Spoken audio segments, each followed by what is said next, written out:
Olá, bom dia amigos e amigas do canal Dica de hoje.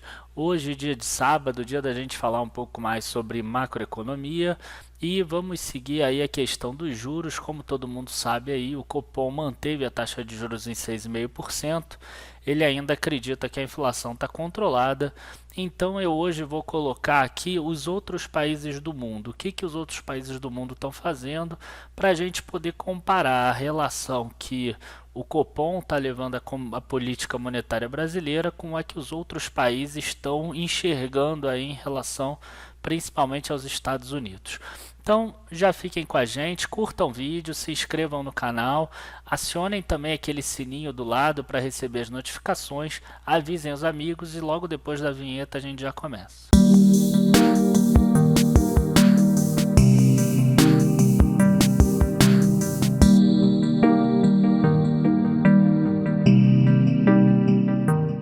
Bom, gente, eu para fazer esse vídeo, né, eu fiquei pensando muito o que eu iria fazer e eu resolvi pegar os outros países aqui da América, países que a gente historicamente acaba se comparando a eles.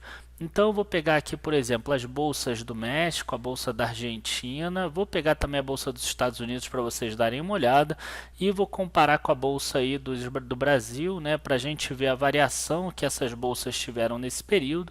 Eu quero sempre que vocês olhem aquele máximo de 2008, que foi exatamente antes da crise do subprime, e aí depois vocês vejam o valor atual.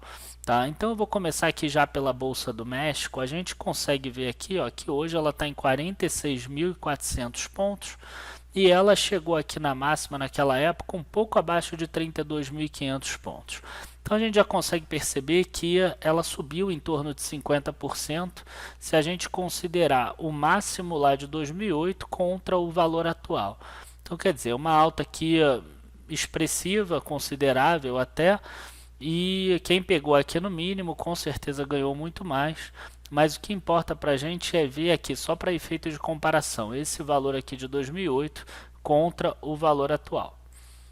Quando a gente vem aqui para a Bolsa da Argentina, essa comparação é até mais relevante ainda, porque você consegue ver aqui, ó, você nem consegue ver mais direito no gráfico aqui, exatamente o que aconteceu em 2008, isso aqui foi a máxima, aí ela despencou aqui, nem aparece mais direito no gráfico, caiu aqui uns 40, 50, 60%, e aí logo depois que teve a possibilidade do Macri ganhar eleição lá na Argentina, inclusive o nosso primeiro vídeo aqui do canal, né, o Tendências para o Ibovespa, lá em 30 de setembro de 2016, mostrava a relação que existia entre a Bolsa Brasileira com a Bolsa Argentina.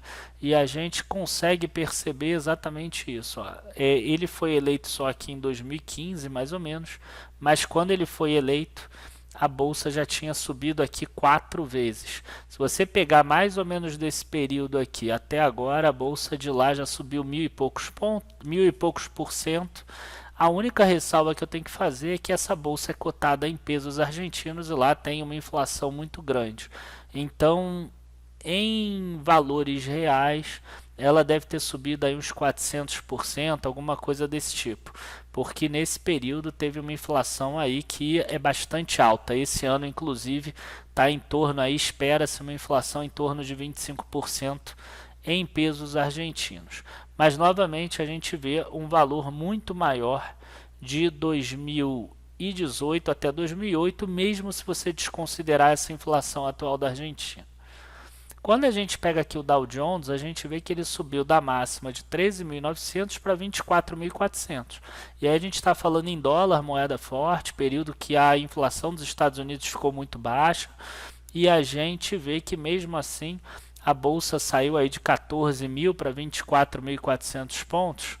Vamos aí fazer de cabeça rápido, deve dar em torno de uns 65 a 70%.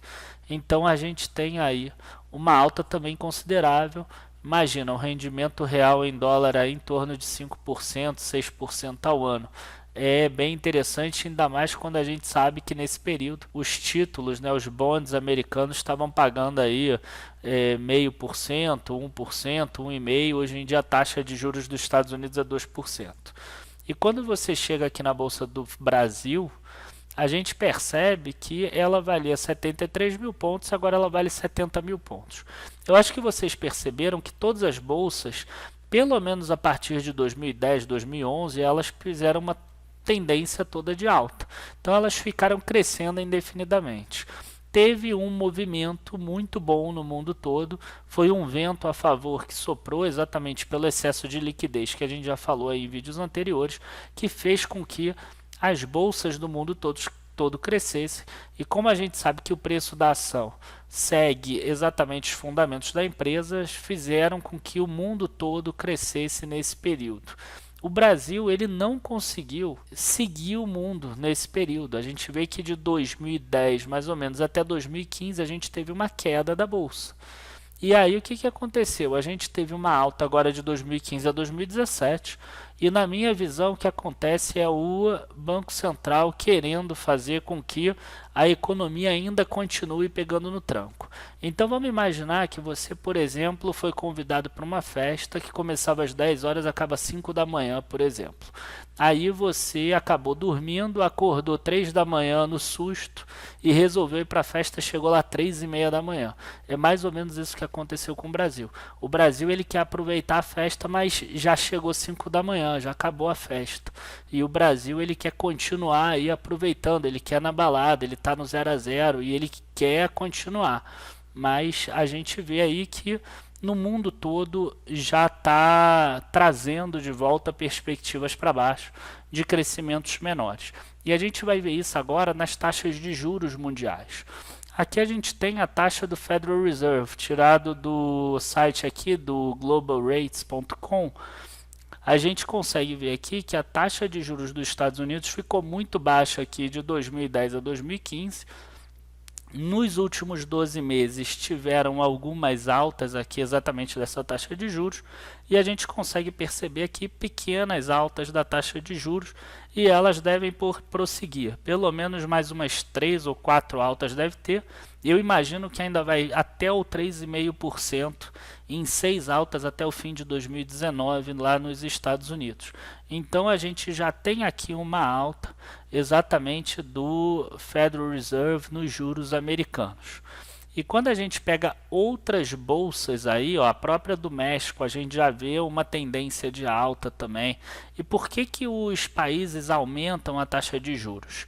Eles aumentam a taxa de juros, é claro que isso vai frear a economia, é claro que isso não é bom no curto prazo ali para o desemprego e tudo, mas é exatamente para proteger a moeda, para que a moeda não se desvalorize rapidamente. E se a moeda desvalorizar rapidamente, a gente tem aí uma possibilidade de chegar a uma inflação no país, e uma inflação no país demandaria uma alta de juros maior ainda. Então a gente vê que o México subiu muito, ele saiu de 3%, está lá em 7,5% agora. A da Argentina não tinha aqui no PT Global Rates. Em primeira do Brasil, aqui a gente vê que o Brasil está no caminho oposto. A gente tem aqui 6,5%, por enquanto só quedas, nos últimos 12 meses a gente vê só quedas.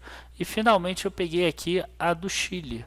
A do Chile nos últimos 12 meses está parada em 2,5% e a gente vê que ela está com uma tendência de queda. E aí, o que eu quis fazer para mostrar para vocês? Por que a do Chile está em tendência de queda? Eu acho bom. E a do Brasil está em tendência de queda e eu acho que deveria ter aumentado. Exatamente por causa disso aqui. A economia do Chile ela está muito forte. Tá? Ela é uma economia que é muito pró-empresário. Se vocês perceberem, talvez a moeda do peso chileno tenha sido a que menos desvalorizou quando a gente pega aqui de fevereiro até maio. Ela saiu aqui de 594 pontos e passou para 640 pontos. Isso aqui dá inclusive menos do que 10%. Isso aqui deve dar em torno de 8% só de alta. Se você imaginar que nesse mesmo período o Brasil saiu de 3,15 e chegou a bater 3,80, por exemplo, que a gente está falando uma alta aí de 20% mais ou menos, a gente vê a disparidade entre as economias. E aí eu acho que vale a pena a gente vir aqui no próprio site do Global Rates para a gente poder ver aqui a situação. A gente vê que várias economias tiveram queda de juro na última. Só que todas elas são quedas de juros muito antigas, ó. O Chile, por exemplo, caiu em 18 de maio de 2017. A Austrália caiu em 2016. Aqui é o Brasil que caiu em 2018. Aí, ó, 2015 a Dinamarca, 2016 a taxa de juros europeia do Banco Central Europeu, que é da zona do euro. A Hungria caiu os juros também, mas em 2016. A gente vê que a Indonésia caiu em 2016, Israel caiu em 2015, Japão caiu em 2016, ó, 2016, 2016, 2015, e as únicas duas aqui que a gente vê em 2018 tendo caído os juros é exatamente a Rússia e aqui embaixo a África do Sul. Todos os outros que subiram os juros a gente vê que são recentes, ó, 2017, 2018, 2018, 2018, 2017, 2018, 2018 e 2018. Então, quer dizer, excluindo Brasil, Rússia e África do Sul, o resto do mundo inteiro está percebendo que é momento de subir os juros. Tá? Então, quer dizer, eu espero que o Brasil, a Rússia e a África do Sul estejam certas e o resto do mundo errado. Enfim, pessoal, eu queria passar um pouco dessa visão para vocês, mostrar que seria muito interessante se o Brasil conseguisse pegar aí um pouco desse exemplo do Chile, né? Esse exemplo que é bem interessante para em termos de economia, mas a gente sempre fica naquela, né? Para terminar com uma piadinha aí, o Chile, por exemplo, não se classificou para a Copa. Então a gente, né? A gente está feliz que pelo menos o Brasil está na Copa e o Chile não tá. Ah, mas a vida lá tá melhor. Paciência, né? O que importa agora é a Copa do Mundo. Abraços aí a todos. Bom final de semana e bons investimentos na segunda. Tchau, tchau.